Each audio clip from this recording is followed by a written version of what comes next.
Assalomu alaykum, xayrli kech hammaga. Zalimiz bitti. Rechut R20. Brukkeli tarket.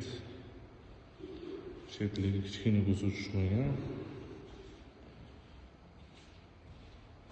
Adhod chiqarmadi. Hop, zaldan chiqqanda sifatli bichvordik. Yo'da konverter bo'ladi, cheti kamfir bo'ladi.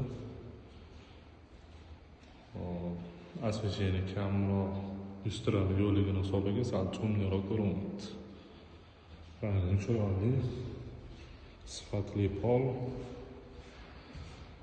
Kafirlarimiz bilan uchma-uch kelgan. Bemalol ko'rsanglar, tekshirasanglar bo'ladi. Tekis parok tushadi butik. Orasiga germetik hech narsa bo'lmaydi, tekis parok yopishtirib olamiz eshikdan keyin.